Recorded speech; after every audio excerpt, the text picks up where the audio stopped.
अस्सलाम वालेकुम। अक्सर लोग सोचते हैं कि हमारे जिस्म में अगर शुगर हो गई है तो वो ख़त्म क्यों नहीं होती। हम जब टेबलेट इस्तेमाल करते हैं तो वो एक ही बार में ख़त्म क्यों नहीं हो जाती, या इस बीमारी को कैसे ख़त्म किया जा सकता है। देखिए, मैं इसकी एक आसान सी मिसाल समझाता हूँ। आपके घर में बिजली कैसे आती है। पहले आप 11,000 की लाइन्स लाते हैं। उस 11,000 की लाइन्स में से एक लाइन आप ट्रांसफार्मर को देते हैं। उस ट्रांसफार्मर से फिर आप एक और लाइन निकालते हैं जो कि मीटर तक आती है, और मीटर से फिर आप एक लाइन निकालते हैं जो कि पूरे घर को बिजली सप्लाई करती है, जिससे आप फ्रिज है, एसी है, पंखे हैं, बल्ब हैं, वो उसके ज़रिए कंज्यूम करते हैं। हमारे जिस्म में भी अल्लाह पाक ने एक ऐसा सिस्टम रखा हुआ है कि एक हमारे जिस्म में एक छोटा सा आर्गन होता है जिसको पेनक्रियास या उर्दू में लबलबा कहते हैं। ये लबलबा करता क्या है? ये लबलबा एक बिजली जनरेट करता है, एक रतूबत खारिज करता है, जिसको हम आसान अल्फाज में इंसुलिन कहते हैं। जब लबलबा इंसुलिन खारिज करता है तो हम जितना भी मीठा खाते हैं तो वो उस शक्कर की मिकदार को रेगुलेट करता है, वो अपने कंट्रोल में रखता है। यानी कि जिस्म को जितनी ज़रूरत होती है वो उतनी लेता रहता है और वो उतनी ही रेगुलेट करता रहता है। लेकिन जब ये लबलबा ख़राब हो जाता है, पेनक्रियाज अंदर से डैमेज हो जाता है, तो शुगर की मिकदार बढ़ना शुरू हो जाती है, जिसको हम डायबिटीज़ यानी कि उर्दू में शुगर कहते हैं।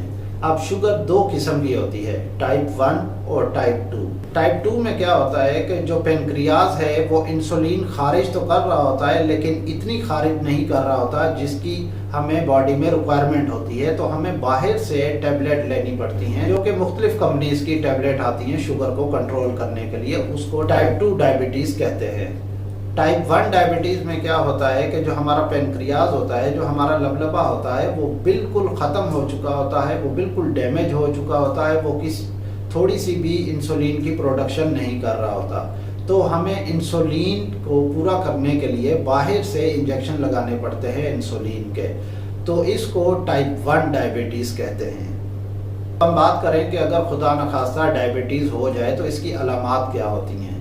रात को मरीज़ बहुत ज़्यादा पेशाब के लिए उठता है, बार बार वाशरूम के चक्कर लगाता है, मरीज़ को भूख बहुत ज़्यादा लगती है, मरीज़ दिन में 6 से 7 बार खाना खाता है, मरीज़ को पानी की प्यास बहुत ज़्यादा लगती है, मरीज़ को अगर कोई ज़ख़म हो जाए तो वो ज़ख़म जल्दी जल्दी ठीक नहीं होता, मरीज़ को जिस्म में बहुत ज़्यादा थकावट रहती है और मरीज़ सुस्त रवि का शिकार रहता है।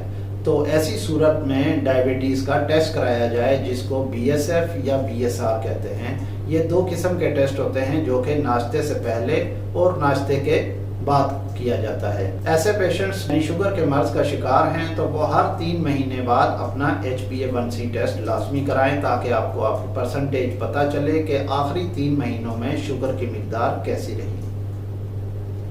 उम्मीद है कि ये वीडियो आपको अच्छी लगी होगी। अगर ये वीडियो आपको अच्छी लगी तो इसको लाइक करना ना भूलिएगा, और अगर आप इस चैनल पे नए हैं तो सब्सक्राइब करना मत भूलिएगा, और बेल आइकन का बटन दबा दें ताकि हर नए आने वाली वीडियो का नोटिफिकेशन भी आपको मिल सके। तो मिलते हैं किसी और वीडियो में, तब तक के लिए अल्लाह हाफिज़।